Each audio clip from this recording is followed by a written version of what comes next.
S'il y a des larmes sur ton visage, c'est que tu connais notre nuit.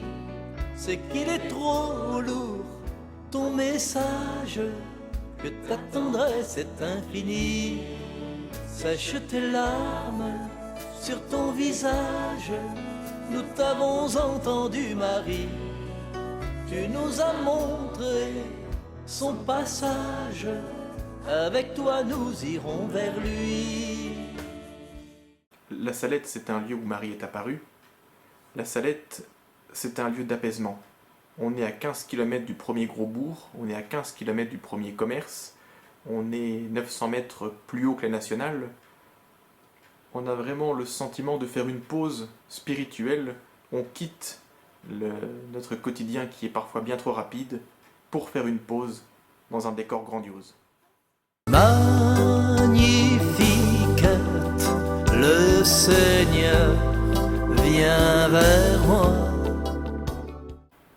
La rencontre, c'est l'un des aspects essentiels de la Salette. J'ai toujours été frappé par ces religieuses qui viennent d'un pays lointain, Afrique, Amérique du Sud, Asie, qui ont tout quitté, leur famille, leurs proches, leur terre, et qui font confiance, qui ont une grande foi, et qui en tout cas ne semblent pas avoir peur de quelque chose, et qui n'ont pas aussi peur que moi j'aurais peur. Magnifique, le Seigneur vient vers moi. On rencontre aussi des personnes laïques, qui traversent une épreuve difficile, qui ont besoin d'écoute, de soutien, d'attention, qui recherchent un échange qui est vivifiant pour eux. La dernière fois, il y a quelques jours, que j'étais à la Salette, sur le pont, une personne me regarde, une personne qui souhaite évidemment parler. Je l'écoute. Cette personne commence à me raconter le début de l'épreuve qu'elle traverse. C'était saisissant et c'était très fort. Il y a à la Salette cette spontanéité. Il n'y a pas de barrière, on est tous frères, et c'est une évidence, et c'est quelque chose qui fait du bien. Magnifique, le Seigneur vient vers moi. La chapelle de la rencontre est une chapelle qui est construite en demi-cercle, où toutes les personnes sont égales, et où le centre du demi-cercle, c'est le cœur, c'est le tabernacle, c'est le Christ.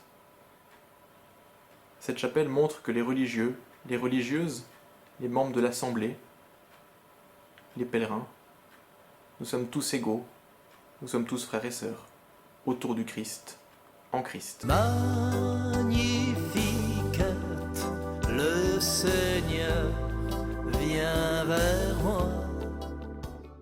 Il y avait un prêtre à la Salette, le père Franz Monet, qui était mon ami, qui était aussi mon témoin de mariage, qui attachait beaucoup d'importance à l'autre. L'autre, quelle que soit son histoire, quelle que soit son origine, quelle que soit sa façon de penser, sa religion, l'autre, il a toujours quelque chose à nous apprendre, et c'est dans l'échange à l'autre qu'on grandit. Magnifique, le Seigneur vient vers moi. La réconciliation, c'est un autre aspect essentiel de la Salette, bien sûr le sacrement de réconciliation, qui est particulièrement marqué, mais aussi la réconciliation personnelle avec nous-mêmes. J'aime beaucoup l'oratoire ou la salle de prière silencieuse, où on s'efforce justement à faire silence, le silence qui peut manquer dans nos quotidiens, où on est en paix avec nous-mêmes, où on est au plus près de Dieu dans le silence, et où on se sent apaisé, où on réfléchit aux bonnes décisions à prendre. Chercher avec toi dans nos vies les pas de Dieu, Vierge Marie, par toi accueillir aujourd'hui le don de Dieu, Vierge Marie. Puisque tu chantes avec nous, Magnificat, Vierge Marie, permets la Pâque sur nos pas. Nous ferons tout ce qu'il dira. J'ai rencontré le père Paolino, recteur du sanctuaire, qui a accepté de répondre à quelques questions en étant filmé. Merci Paolino. Alors, merci déjà pour cette rencontre, parce que ça fait un moment qu'on ne se voit pas. Je viens de l'Angola, c'est un pays de l'Afrique, disons, de l'Afrique australe, souvent on disait l'Afrique du Sud, et c'est un pays qui fait partie de la communauté des pays de la SADC. C'est un pays coincé entre le pays anglophone, la partie sud, la Namibie et la Zambie, et puis la partie nord, par les pays francophones, qui est le Congo démocratique et le Congo Brazzaville. Et puis là, tu as l'océan Atlantique. Voilà. D'accord. Oui, c'est un pays, je ne peux pas dire à 100% catholique. Je vais dire 80% chrétien, mais que la majorité, c'est plutôt la catholique. D'accord. Oui.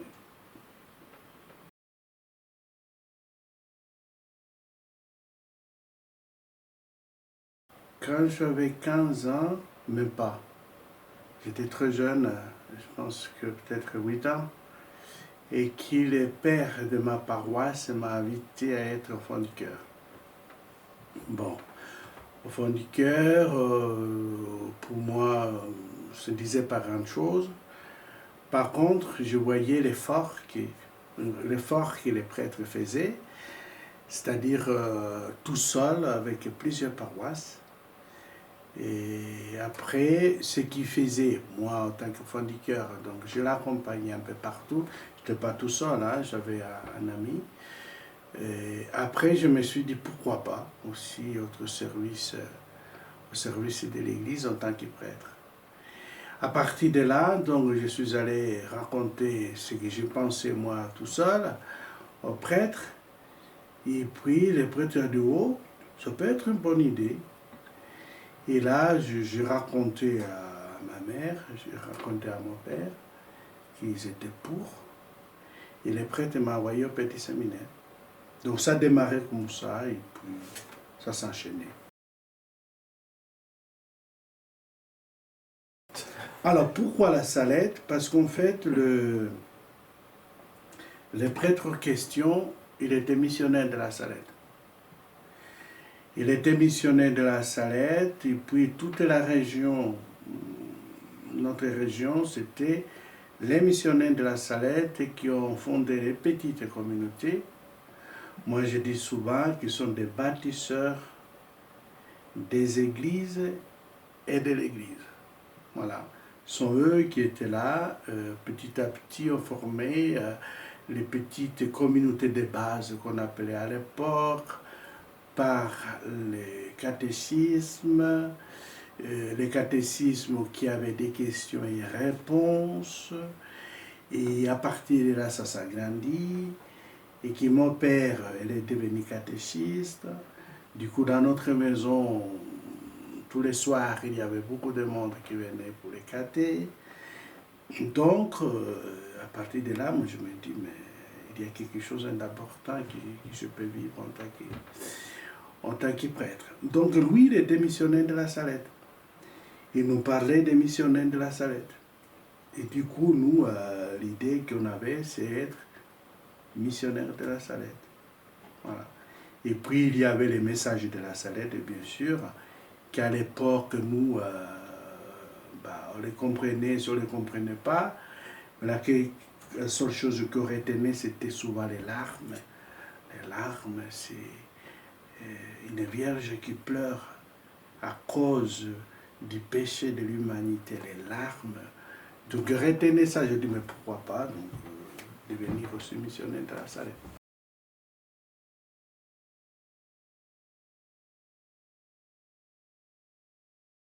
Oui. Parce qu'en fait, bon, la réconciliation au cœur du message de la Salette, il y a la conversion, il y a la réconciliation. C'est au cœur de ce message.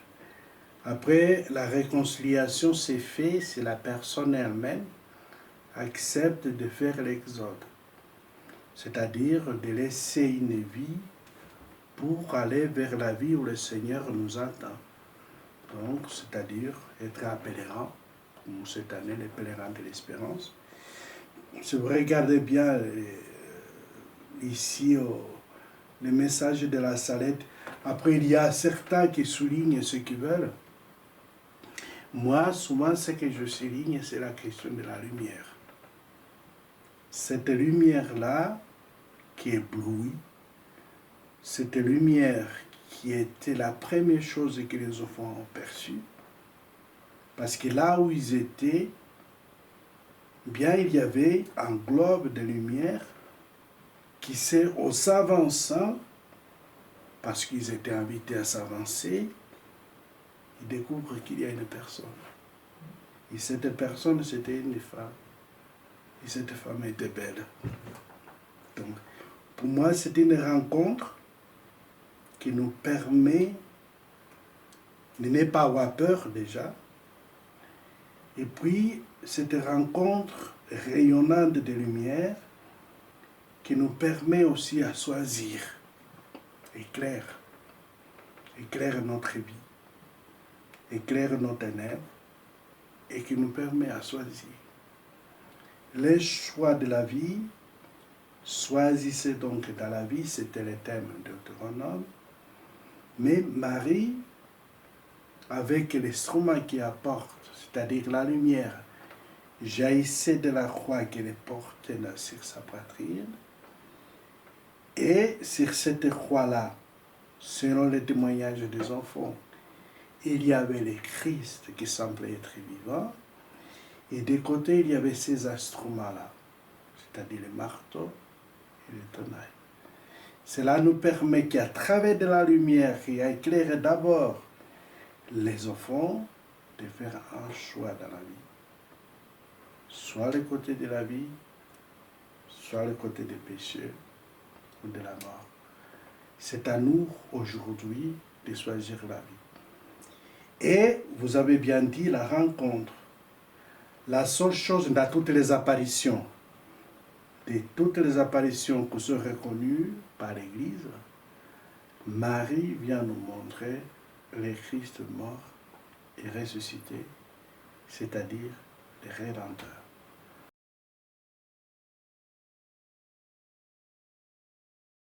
Tout à fait. Parce qu'en fait, là, au-delà de cette rencontre, je reviens au message de la Salette, la rencontre des enfants avec celle qu'elles appellent la belle dame, il y a ces regards fixés sur la croix d'où jaillissait la lumière, la source de la lumière, mais cette rencontre aussi avec la personne de la Vierge Marie, qui était en personne, qui était habillée comme les femmes de l'époque, les paysannes de l'époque. Donc, cette rencontre avec le Seigneur qui nous amène aussi la rencontre avec l'autre en tant que personne. Vous voyez qu'à un moment donné dans la vie des enfants, ce qui a suivi après l'apparition, que des rencontres.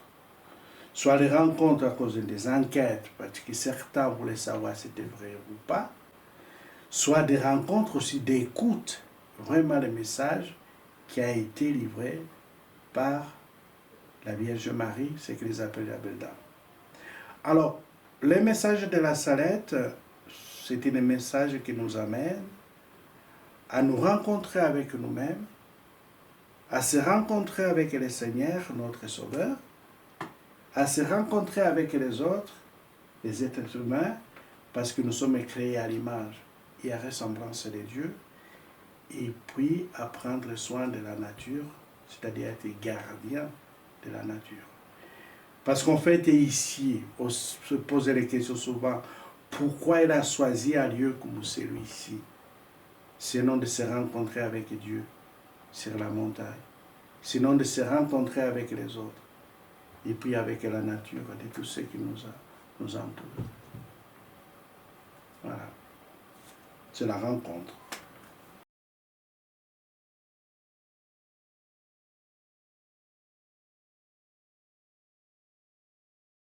Les sanctuaires, comme on définit les chartes et puis d'autres, les sanctuaires, c'est lieu de rencontre, c'est vrai, avec Dieu et avec les autres. Les sanctuaires, c'est lieu de consolation. Les sanctuaires, c'est le lieu de louange. Donc, dans ces sanctuaires-là, nous sommes tous invités à partager ce qui est plus important, qui donne sens à notre vie dans l'Eucharistie, Christ. Après, dans ces sanctuaires-là, c'est un sanctuaire qui est international, qui accueille tous les venants, toutes les personnes qui viennent. Et les sanctuaires, c'est ces lieux-là où souvent ils disaient que c'est Marie refuge des affligés, des accablés. C'est-à-dire on accueille ici pas que les gens qui viennent pour la messe, mais aussi les gens qui souffrent. Vous avez vu au cours de la messe, nous avons eu un sacrement de malades. Donc il y a les personnes qui souffrent, voilà, qui viennent ici, qui viennent se confier auprès de la belle dame. Après, il y a toute une histoire de la France, et puis toute une histoire des hommes, ce qui fait que ceux qui pratiquaient avant, aujourd'hui se définissent comme non pratiquants. Je suis chrétien, mais je ne suis pas pratiquant. Or, si on regarde, on revient au message de la Salette, ce que Marie et la belle dame, pour la belle dame souhaitent, c'est être en tant que baptisé dans la communion. Entrer dans la communion de la famille trinitaire, qui est le Dieu le Père, le Fils et le Saint-Esprit. Après, c'est vrai qu'il y a la pratique aujourd'hui dans certaines paroisses, ça diminue. Alors, est-ce que c'est le manque d'audace de notre part en tant que baptisés dans l'annonce de la bonne nouvelle? Est-ce que finalement ceux qui pratiquaient avant, ceux qui avaient comme la foi, comme une transmission de génération en génération, et qu'à un moment donné ça s'est bloqué dans une génération, parce qu'il y en a certains qui ne baptisaient pas l'enfant, ils ont droit, hein, et puis qui après, on verra un peu plus tard, il y a la génération où chacun découvre son Dieu, il le suit, mais qui aussi, heureusement, dans ce lieu, le sanctuaire, les gens ont toujours la possibilité d'adorer Dieu en esprit et en vérité.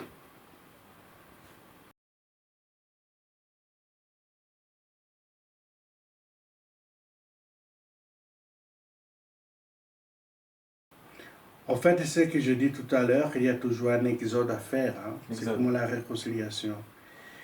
Il y a toujours une rencontre avec le Seigneur. Abraham a fait la rencontre avec Dieu.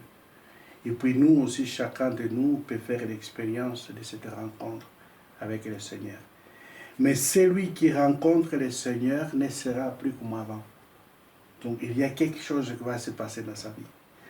Alors Abraham, lui aussi, il a dit oui à cette promesse de Dieu. La promesse de Dieu, c'est de lui donner la terre. La promesse de Dieu, c'est de lui donner beaucoup d'enfants.